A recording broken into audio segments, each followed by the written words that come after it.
Oh, sorry. Good. Okay. Tov, everyone. So last time we started talking about Adar Rishon, Adar Sheni, from Katan, from Gadol. Rabbi Wein told me a story 2 nights ago that when Rav Kook established the Rabbanut Rashit nearly 100 years ago, so the first meeting that took place was on Purim Katan. So Rav Kook got up and spoke, and he said, as the inception of the Rabbanut Rashit, he said, "Zeh Katan Gadol Yeh." That was there. So, well, we hope. In any event, so we started talking. So tonight you'll have noticed that we didn't say Tachnun at Mincha. Tonight is Purim Katan, Purim Katan de Prazim, and then the next day is Purim Katan de Mukafin, right? So we started discussing, what is there actually any halachic significance? Where does it come from? Why do we have another day not to say Tachnun? Okay, but what is behind Purim Katan? So we saw that the Gemara gives 2 opinions, right, as to which month, which Adar we would fulfill the mitzvah of Mikra Megillah and Matanot Le'Evyonim. The Mishnah says, Ein ben Adar Rishon Adar Sheni ela Mikra Megillah or Matanot Le'Evyonim, right? But so you only say it in one of them, but which one is it? So there was an opinion that said that Adar Rishon is when you fulfill the mitzvah of the Megillah. Why? Because Ein Mavirin ala mitzvot. First opportunity we have to fulfill the mitzvah, we should take it and not skip over. The other opinion of the Gemara was no, Adar Sheni, because we want to associate the Geulah of Purim together with the Geulah of Pesach.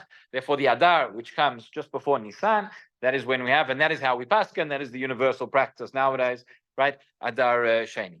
So then, the Gemara says, nonetheless, Shavin, there is a difference between Adar Rishon and Adar Sheni, and that's only in one do we read the Megillah, and in the other one we don't. But Shavin, when it comes to Hesper and Tanit, that there's an Isur of Hesper and of Tanit, both on Yudalit and Tetvav, both of Adar Rishon and of Adar Sheni. The question is why? Why should that be the case?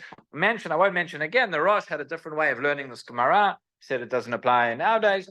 But nonetheless, the Rambam, Shulchan Aruch, everybody else paskins that's the case. So 2 possible understandings which are brought as to why it is that on Purim Katan, still in Adar Rishon, we don't have Hesper and Tanit. One is to say, started mentioning last time, that Purim comes from Purim, like Chanukah and many other minor festivals which don't exist nowadays, come from what's called Megillat Ta'anit. Megillat Ta'anit has a listing of all those dates on which we cannot give a Hesper and cannot have a Ta'anit. That's why it's called Megillat Ta'anit. So it says Adar. So it says Adar. That's the date. So Adar Rishon, Adar Sheni, they're both called Adar. It's essentially an association by name only. This is how the Vilna Gaon seems to understand. It's an association by name only. This is called Adar, and that's called Adar. Therefore, there's no Hesper and there's no Ta'anit. That's the date which was chosen. But it's nothing more than that. There's no deeper connection. That's one way of looking at it. Another way of looking at it, which Sfat Emet writes this in his commentary to the Gemara, and others say no. It's more than just the fact that it's called Adar. Essentially, intrinsically, whether it's Adar Rishon or Adar Sheni, it could have been Purim. The Katan Sofer has a whole discussion in terms of the year in which Purim took place. The Gemara discusses as well, was meant to be a Shana Mu'beret, and they changed it. There was Adar Rishon, Adar Sheni in the year of the Megillah. Fascinating discussion that's brought in the Katan Sofer. But essentially, both Adar Rishon and Adar Sheni have the potential, intrinsically, that could be Purim. Where do we see that? We see that from the Gemara. At the end of the day, when the Gemara says, when do we read the Megillah? Either Adar Rishon, Adar Sheni, gives us these extraneous considerations. Ein mavirin ala mitzvot, something geulah legeulah. It doesn't say, this is Purim and that one's not Purim. So Rav Soloveitchik learns a fascinating thing from this. So Rav Shechter wrote about it a few weeks ago, it was published. It's been published before, but it appeared again a few weeks ago. So he says that essentially what we learn from this is that Purim exists, whether it's Adar Rishon or whether it's Adar Sheni. Both of them are Purim. He says, when we fulfill the mitzvot, okay, that's a separate question. The same way you can have a Yom Tov, where you don't have certain mitzvot of the Yom Tov, only apply at certain times, right? This is a familiar concept, all of us. Think about Pesach. So you have the mitzvah of Achilat Matzah, and the mitzvah of Sipur Yetziat Mitzrayim, and the mitzvah of Maror, and the mitzvah of 4 cups of wine, etc. All the mitzvot of Pesach. It's Pesach for 7 days. But those mitzvot only apply on the first night. Right? Beyond the first night of Pesach, you don't have a mitzvah. I'm not getting into a question of eating matzah, whatever. But the mitzvot of Leil HaSeder, or mitzvot of Pesach, they only apply at a certain point of Pesach. But it's still Pesach afterwards. Same thing, think about Sukkot, right? The mitzvah d'oraita outside of the mikdash. The mitzvah d'oraita of Netilat Lulav is only on the first day of Sukkot, right? The rest of the week, it's still Sukkot, but the mitzvah doesn't apply at that point. So I saw Rav Shechter quoted from Rav Soloveitchik. He said it could be the same thing, Purim. He said both. Actually, Yudalit and Tetvav of Adar Rishon and Adar Sheni are all Purim. What's the nafkamina practically? We'll get to another nafkamina in a moment.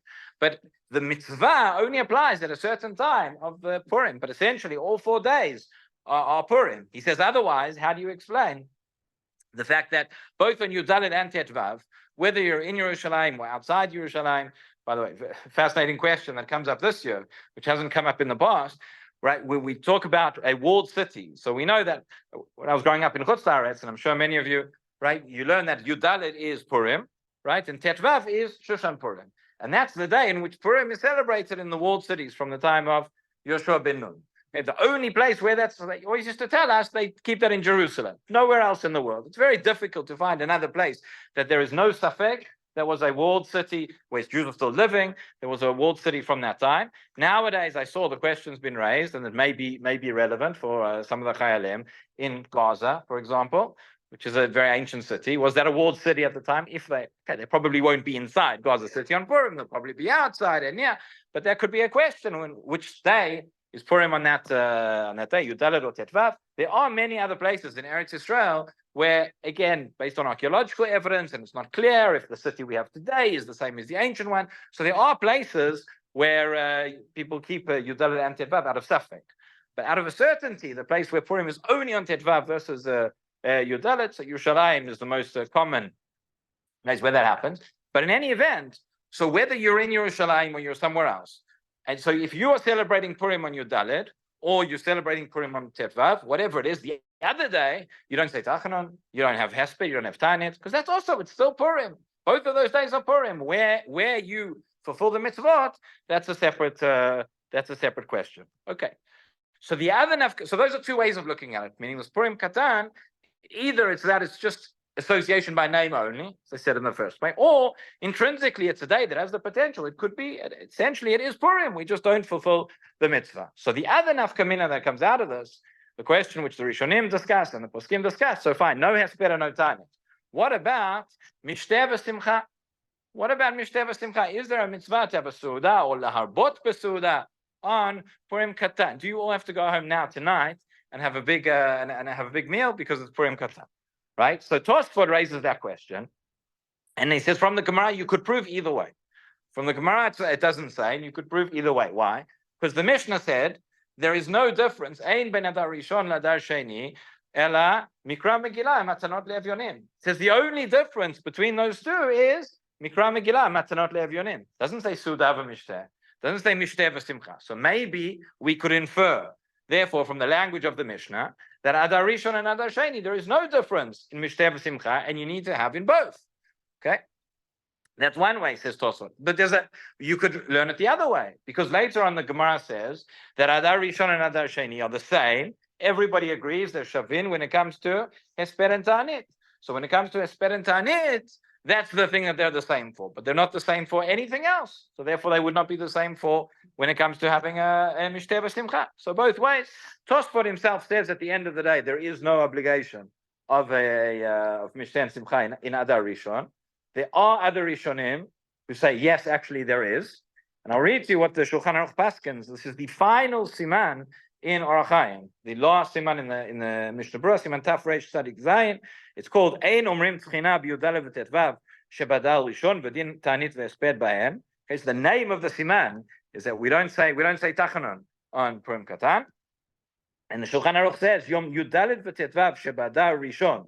Right, so that's tomorrow and Shabbat. That's Purim Katan. Ein noflim al pneihem ve'ein omrim mizmor yancha Hashem b'yom tzara. Okay, so we don't say Tachanon on these days. V'asurim be'esped v'ta'anit, as we mentioned. Aval shar dvarim ein noagim b'hem. He says, but that's it. You just don't say Tachanon, you don't say esped v'ta'anit. Otherwise, it's a normal day. עכשיו, יש אומרים דאף בהספד ותענית מותרים. The Shulchan Aruch says there is an opinion that says nowadays you could have hesped and ta'anit on Purim Katan. That's the Rosh that we mentioned 2 days ago. And then says the Rama, v'minhag svara rishona. We go like the first svara, you know hesped no ta'anit. Now, adds in the Rama, yesh omrim shechayav la'abot b'mishteh v'simcha b'yudalid shebadal rishon. Okay, there are those who say that there's chayav, that one is required to increase, to have extra mishteh and simcha on Yudalid of Adar Rishon, i.e. Purim Katan. Ve'eno agin ken, but that is not the minhag. The minhag is not to, we don't want to be too happy, right? So he says, Mikol makom yabeh k'tzat b'seuda k'dei letzet yedei machmirim. So the minhag is that we don't require it, but there is, nonetheless, one should have a little bit extra, a little bit more in the seuda in order to fulfill that opinion of those who are stringent. V'tov lev mishteh tamid. And that is how the Rama ends off. That is how he ends off Orach Chaim. That is the tamid, right? In the very first siman, at the beginning, he says, Shiviti Hashem lenegdi tamid. Ends off tov lev mishteh tamid. So a lot said about those two tamids of the Rama at the beginning and the end of Orach Chaim. One last point as well, which I mentioned. So we said, Misha nichnas Adar mabin b'simcha. So based on everything, when do you have to start? Mabin b'simcha. Is it Adar Rishon or is it Adar Sheni? So the Yavetz writes, no, let's not get carried away. Misha nichnas Adar is talking about Adar, which has got Purim. Adar, which has got Purim, that's where we celebrate Purim, where we read the Megillah. That is Adar Sheni. And he says, therefore, you don't have to be happy, start increasing in happiness until you get to Adar Sheni. But based on what we've said, and particularly what the Rama said over here, that if we say, according to some Rishonim, there is even an obligation of mishteh and simcha, or even a little bit. He said, tov la'abot k'tzat, kedei letzeit machmirim. So if you want to be machmir, so it's good to be you can be machmir now and already start la'abot b'simcha. By the way, this is the Gemara. The way the Gemara phrases it, not everybody realizes, but the Gemara does not say. The song just starts off Misha nichnas Adar, but the language of the Gemara is Kashem shenichnas av mematin b'simcha. Just like when Av comes in, we decrease in Simcha, so too when Adar comes in, we increase in Simcha. When it comes to Av, so we have to find criteria. What does it mean and how are we decrease our Simcha? Here it's maybe more abstract. There are no specific things that we have to start doing, but it would make sense if we say that Purim Katan has some sort of element of Purim to it, and there may be an idea to increase in a Seudah, so then it would be appropriate already from Adar Aleph to start being Marbim B'Simcha. B'ezrat Hashem, we should have Simcha this month, next month, throughout. רבי חנניה בן עקשיא אומר, הקדוש ברוך הוא לזכות ישראל, לפיכך בא להם תורה מצוות, שנאמר אדוני חפץ זמן צדקו, יגדיר תורה וידיר.